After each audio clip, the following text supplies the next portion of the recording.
இந்த ராமசேரி இட்லி பொடியை தேங்காய் எண்ணெயில் அப்படியே குழச்சி நல்லா அப்படியே இந்த இட்லி அப்படியே பிச்சு எடுத்து தொட்டு சாப்பிட்டோம்னா பாருங்கள் எவ்வளோ பஞ்சு பஞ்சாக இருக்குது. சூப்பராக இருக்கும். இந்த ராமசேரி இட்லி பொடியோட கேரளா தேங்காய் சட்னியும் தொட்டு சாப்பிட்டா அருமையாக இருக்கும். இந்த ராமசேரி இட்லி பொடி, கேரளா தேங்காய் சட்னி 3 ரெசிபியும் இந்த வீடியோவில் இருக்குது. கடைசி வரையும் ஸ்கிப் பண்ணாமல் பாருங்கள். எங்கள் ப்ராடக்ட்ஸ் எல்லாம் யூடியூப்பில் கமெண்ட்ஸ்க்கு கீழே வந்துட்டுருக்கு. அதில் போய் கிளிக் பண்ணிங்கன்னா அதோட ரேட்டு டீட்டெயில்ஸ் எல்லாமே இருக்கும். அதை கிளிக் பண்ணி நீங்கள் வேணுங்கிற பொருளை ஆர்டர் பண்ணி வாங்கிக்கலாம். Hi friends, welcome to Annam's recipes. இன்றைக்கி இந்த வீடியோவில் ராமசேரி இட்லி தான் எப்படி செய்யலாங்கிறத பார்ப்போம். ராமசேரி இட்லிங்கிறது பாலக்காடில் ஒரு ஊர் தான் வந்து ராமசேரி. அந்த ஊரில் ஒரு குடும்பம் ஒரு 100லேருந்து 150 வருஷமாக இந்த இட்லியும் இந்த ராமசேரி இட்லி பொடியும் செஞ்சு அவங்க ஹோட்டலில் கொடுத்துக்கிட்டு இருக்காங்க. ரொம்ப உலகத்துக்கே தெரியும் இந்த இட்லியோட அருமை. இந்த இட்லி உலகம் பூராவுமே ரொம்ப ஃபேமஸ். அந்த இட்லி இப்போ எப்படி செய்யலான்னு பார்ப்போம். அதோட இந்த ராமசேரி இட்லி பொடியும் இப்போ எப்படி செய்யலான்னு பார்ப்போம். ராமசேரி இட்லிக்கு ஊற வச்சுக்கலாம். பொன்னி புழுங்கல் அரிசி இந்த ஆளாக்கில் ஒரு ஆளாக்கு எடுத்துக்கிறேன். இதே ஆளாக்கில் பச்சரிசி ஒரு ஆளாக்கு, ரெண்டும் ஒரே அளவு. இது ரெண்டையும் ஒன்றா போட்டுக்கலாம். அப்புறம் அரை ஆளாக்கு உளுந்து, அரை டீஸ்பூன் வெந்தயம். அரிசி ரெண்டையும் ஒன்றா போட்டிருக்கேன் இல்லையா, இதை ஒரு 2-3 தடவை கழுவிட்டு 4 மணி நேரம் ஊற வச்சுக்கணும். இந்த உளுந்து வெந்தயத்தையும் நல்லா கழுவிட்டு அதையும் 4 மணி நேரம் ஊற வச்சுக்கணும். இப்போ உளுந்தையும் வெந்தயத்தையும் நல்லா கழுவிட்டு நல்ல தண்ணி ஊற்றி ஊற வச்சுருக்கேன். இந்த தண்ணியை ஊற்றியே நம்ம அரைச்சிக்கலாம். அதனால் கழுவிட்டு ஊற வச்சுக்கணும். அப்புறம் இட்லி அரிசியும் நல்லா கழுவிட்டு நல்ல தண்ணி ஊற்றி ஊற வச்சுருக்கேன். இதையும் மூடி அப்படியே ஒரு குறைஞ்சது 4 மணி நேரமாவது ஊறணும். இப்போ 4 மணி நேரம் ஆயிடுச்சு. திறந்து பார்க்கலாம். பாருங்கள், நல்லா ஊறிடுச்சு. அரிசியும் நல்லா ஊறிடுச்சு. உளுந்து வெந்தயம்லாம் நல்லா ஊறிடுச்சு. நீங்கள் நிறைய போட்டிங்கன்னா கிரைண்டரில் ஆட்டிக்கலாம். இட்லிக்கு ஆட்டுற மாதிரியே தான். நிறைய தண்ணி ஊற்றிடாமல் கொஞ்சம் கொஞ்சமாக தண்ணி தெளித்து வெண்ணெய் மாதிரி உளுந்தை அரைச்சி எடுத்துக்கணும். இந்த தண்ணியே யூஸ் பண்ணிக்கலாம். பார்த்து கொஞ்சம் கொஞ்சமாக ஊற்றிக்கலாம். இப்போ இந்த தண்ணியில் கொஞ்சம் ஊற்றிக்கிறேன். அரைச்சி பார்த்துட்டு அப்புறம் கொஞ்சம் கொஞ்சம் ஊற்றிக்கலாம். பாருங்கள், வெண்ணெய் மாதிரி வந்திருக்கு. இன்னும் கொஞ்சம் தண்ணி ஊற்றி அரைச்சிக்கலாம். நம்ம கிரைண்டரில் அரைக்கிற மாதிரியே தான். கொஞ்சம் கொஞ்சமாக தண்ணி ஊற்றி அரைச்சிக்கணும். மொத்தமாக ஊற்றிட்டிங்கன்னா இந்த மாதிரி வெண்ணெயாக வராது.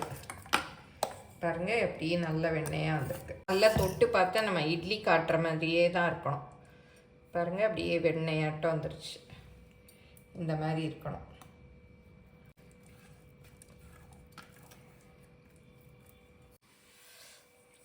இப்போ அரிசி போட்டுக்கலாம். அரிசி 2 தடவையாக போட்டுக்கலாம். இந்த தண்ணியே ஊற்றிக்கலாம். இந்த உளுந்தில் இருந்தது இல்லையா, அந்த தண்ணியை ஊற்றிக்கிறேன். ரொம்ப தண்ணி ஊற்றிடாதீங்க. ஓரளவுக்கு நம்ம இட்லி மாவு மாதிரியே தான் அரைக்கணும். பாருங்க, இந்த மாதிரி நைஸாக அரைச்சிக்கணும். இப்போ இதில் ஊற்றிக்கலாம். இப்போ மீதி இருக்க அரிசியும் போட்டுக்கலாம்.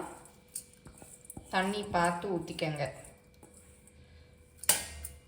இப்போ இதுக்கு தேவையான உப்பையும் நான் மிக்சியிலே போட்டு அரைச்சிட போகிறேன். அப்போ நல்லா மிக்ஸ் ஆகும். நீங்கள் இல்லை கையில் போட்டு கரைக்கிறதுனாலும் கரைக்கலாம். இப்போ இந்த அரிசியும் அரைச்சாச்சு. பாருங்கள், கொஞ்சமாக தண்ணி ஊற்றி இந்த மிக்சியை கழுவி ஊற்றிருக்கேன். பார்த்து ஊற்றிக்கலாம், ரொம்ப ஊற்றிட வேண்டாம். நல்லா மிக்ஸ் பண்ணி விடுங்க. உளுந்தும் அரிசியும் நல்லா மிக்ஸ் ஆகணும். அப்போ தான் நல்லா பொங்கி வரும். இதில் பாதி அளவுக்கு இருக்கணும். ரொம்ப பொங்கி வரும்னு நினச்சிங்கன்னா பெரிய சட்டியில் பாதி வரைக்கும் வச்சுருங்க. ஏன்னா பொங்கி வந்தால் கீழே ஊற்றிடும். நம்ம எப்போவும் இட்லிக்கு புளிக்க வைக்கிறோம் இல்லையா, அதே மாதிரி தான். நல்லா அப்படி ஆட்டிட்டு மூடி வச்சிடலாம். ஒரு 8 மணி நேரம் கழித்து பார்க்கலாம். நேற்று சாயந்தரம் ராமசேரி இட்லிக்கு அரைச்சி வச்சோம் இல்லையா, பார்க்கலாம். பாருங்கள் நல்லா பொங்கி வந்திருக்கு, சூப்பராக வந்திருக்கு. பாருங்கள் நல்லா வந்திருக்கு. ரொம்ப கலக்க வேண்டாம், இப்படி கொஞ்சம் மிக்ஸ் பண்ணிவிட்டு நம்ம இட்லி ஊற்றிக்கலாம்.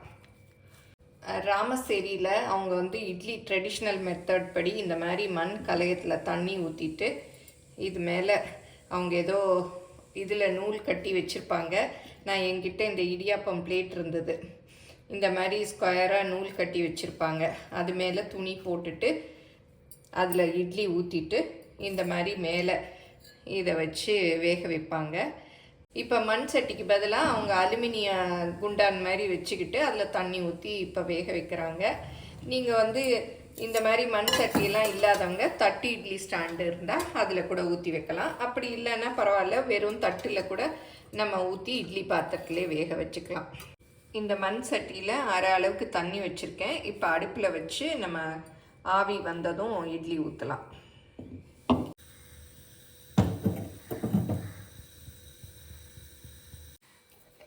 இந்த பிளேட்டில் வந்து ஸ்கொயராக அந்த மாதிரி ஒரு துணி, இட்லி துணியை வெட்டி போட்டுக்கணும். தண்ணியில் நனைச்சிருக்கேன், நனைச்சிட்டு போட்டுக்கணும். இப்போ தண்ணி நல்லா கொதி வந்துருச்சு. இப்போ இந்த துணி போட்டு வச்சுருக்கோம் இல்லையா, இந்த பிளேட்டை இங்கே வச்சிடலாம்.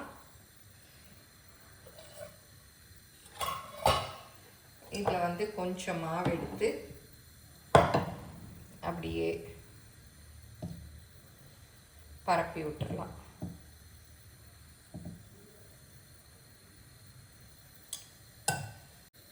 இப்போ இந்த ஒரு பாத்திரம் நல்லா மூடுற மாதிரி ஒரு பாத்திரம் எடுத்துக்கிட்டு இப்படி மூடி வச்சு வேக விட்டுருலாம். இப்போ 10 நிமிஷம் ஆச்சு, வெந்துருச்சான்னு பார்க்கலாம். பாருங்கள் நல்லா வெந்துருச்சு. தண்ணி தொட்டு இந்த மாதிரி தொட்டு பார்த்தா பாருங்கள் நான் ஒட்டவே இல்லை, நல்லா வெந்துருச்சு. டவுட்டாக இருந்தால் இந்த மாதிரி ஒரு கத்தி தண்ணியில் நனைச்சிட்டு இப்படி தொட்டு பார்த்தீங்கன்னா ஒட்டாமல் வரும். இப்போ அடுப்பை குறைச்சிட்டு இதை அப்படியே எடுத்துக்கலாம், பார்த்து எடுக்கணும்.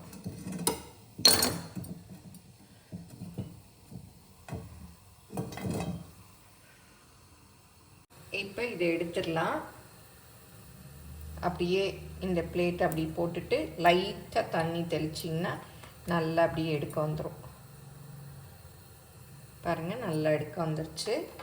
அடுத்த தடவை இட்லி ஊற்றுறச்ச கொஞ்சம் தண்ணியில் நனைச்சிட்டு ஊற்றுங்க. அந்த டிசைன் பாருங்கள், அந்த இதில் இருந்தது இல்லையா செக்ஸ் மாதிரி, அதெல்லாம் வந்து இந்த இட்லியில் வந்திருக்கு. பாருங்கள் நல்லா தண்ணி கொதிக்குது. அடுத்த தடவை ஊற்றுறச்சும் தண்ணி இருக்கா அப்படின்னு பார்த்துட்டு ஊற்றுங்க. இப்போ இதை வச்சுக்கலாம். இப்போ கொஞ்சம் மாவு எடுத்து அப்படியே பரப்பி விட்டுக்கலாம். ரொம்ப தண்ணியாக ஆட்டிட்டிங்கன்னா அப்படியே வழிஞ்சிரும், அதுக்கு தான் வந்து கொஞ்சம் திக்காக ஆட்டிக்கணும். இப்போ இதை வச்சு மூடிடலாம்.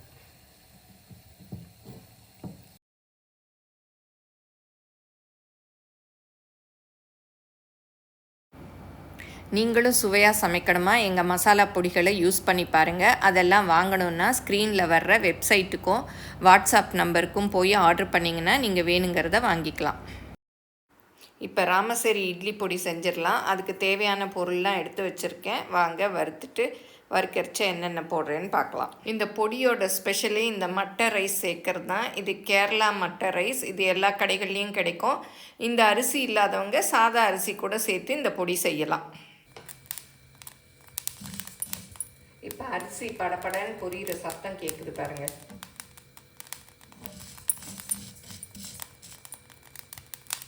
நல்லா கேட்குது இல்லையா, இந்த அளவுக்கு வறுத்துக்கணும்.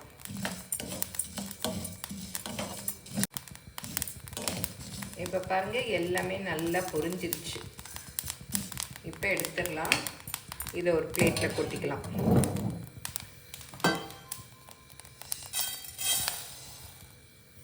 இப்போ 1/2 கப்பு உளுந்து அதையும் வறுத்துக்கலாம்.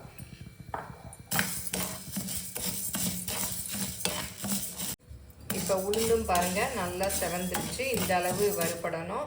இப்போ இதையும் ஒரு பிளேட்டில் மாற்றிக்கலாம்.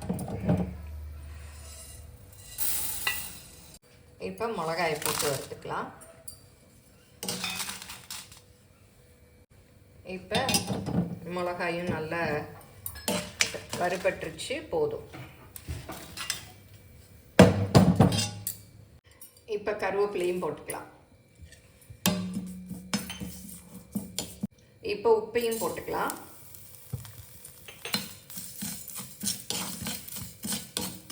உப்பை வறுத்துக்கிட்டா அதில் உள்ள ஈரம்லாம் போயிடும், பொடி கொஞ்சம் நாளைக்கு நல்லா இருக்கும்.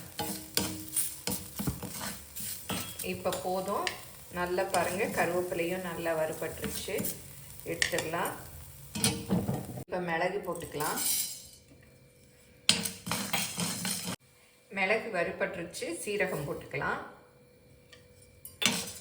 மிளகு பாதி வறுபட்டதும் சீரகத்தை போட்டுக்கிட்டிங்கன்னா அதுவும் பொரியறதுக்கு சரியாக இருக்கும். இப்போ எள்ளு, அதையும் போட்டுக்கலாம்.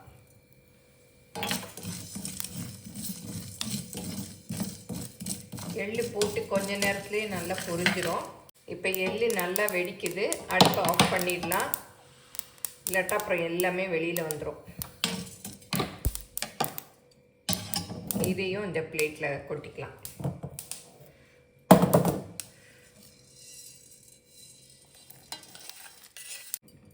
இப்போ பெருங்காய பொடியும் இதிலே போட்டுக்கலாம். அது பவுடராக இருக்கிறதுனால வறுக்க வேண்டாம். இப்போ எல்லாம் வறுத்தாச்சு, ரொம்ப சூடாக இருக்குது. ஆறின பிறகு அரைச்சிக்கலாம். இப்போ நல்லா ஆறிடுச்சு, இதை மிக்சியில் போட்டு அரைச்சிக்கலாம்.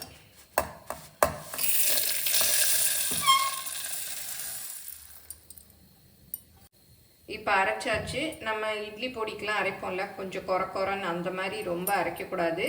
இது ஓரளவுக்கு ரொம்ப நைஸ் ரவை மாதிரி தான் அரைக்கணும். இதை தட்டில் கொட்டி ஆற விட்டுடலாம். மிக்சியில் அரைச்சதுனால சூடாக இருக்கும், ஆறின பிறகு பாட்டிலில் போட்டு வைக்கலாம். இப்போ ராமசேரி இட்லிக்கு ராமசேரி இட்லி பொடி ரெடி ஆயிடுச்சு. இப்போ நல்லா ஆறிடுச்சு, இதை பாட்டில் அள்ளி ஸ்டோர் பண்ணி வச்சுக்கலாம். இது நம்ம இட்லி பொடி மாதிரியே தான், நல்ல ஒரு மாதத்துக்கு கூட நல்லாயிருக்கும். ஏன்னா நம்ம வறுத்து அரைச்சிருக்கோம். நிறைய அரைச்சிங்கன்னா ஃப்ரிட்ஜுக்குள்ளே வச்சுட்டு கொஞ்சம் கொஞ்சமாக வெளியில் எடுத்து வச்சுக்கோங்க. நல்லா பாட்டிலில் கழுவி ஈரம் இல்லாமல் வச்சுட்டு இதில் போட்டு அப்படியே நல்லா மூடி வச்சுக்கணும். இப்போ ராமசேரி இட்லிக்கு ஒரு தேங்காய் சட்னி அரைச்சிக்கலாம். இதுக்கு வந்து 1/2 கப்பு தேங்காய், அப்புறம் 1 டேபிள் ஸ்பூன் பொட்டுக்கடலை, 3 சின்ன வெங்காயம், ஒரு 1/2 இன்ச்சு இஞ்சி 2 வெட்டி வச்சுருக்கேன், அப்புறம் ஒரு பச்சை மிளகா, ஒரு காஞ்ச மிளகா, கொஞ்சம் கல்லுப்பு. சட்னி அரைச்சாச்சு. இதுக்கு வந்து தாளித்து கொட்டிக்கலாம்.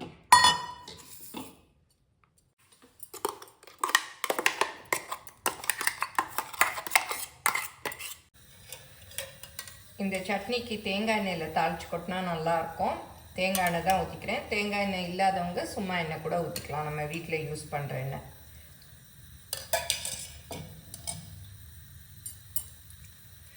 கடுகு, காஞ்ச மிளகா, கொஞ்சமாக கருவேப்பிலை.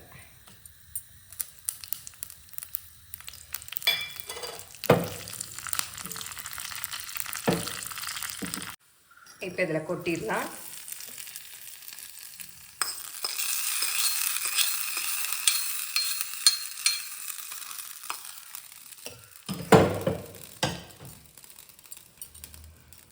இப்போ சட்னியும் ரெடி.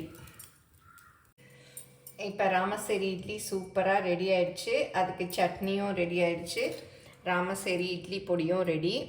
அதை இந்த மாதிரி இலையில் வச்சுட்டு நடுவில் அப்படியே ஒரு ஓட்டை போட்டுட்டு தேங்காய் எண்ணெய், அவங்க வந்து தேங்காய் எண்ணெய் தான் ஊற்றி குழச்சி சாப்பிடுவாங்க. நீங்கள் உங்களுக்கு என்ன எண்ணெய் வேணுமோ அதை வந்து ஊற்றிக்கலாம். இப்போ ராமசேரி இட்லி பொடி, சட்னி எல்லாமே ரெடி ஆயிடுச்சு.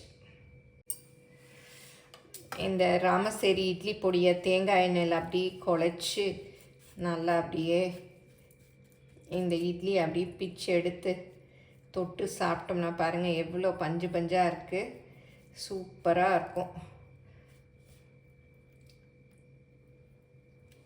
நீங்களும் மறக்காமல் ட்ரை பண்ணி பாருங்கள். எப்படி வந்ததுன்னு கமெண்ட்டில் சொல்லுங்கள்.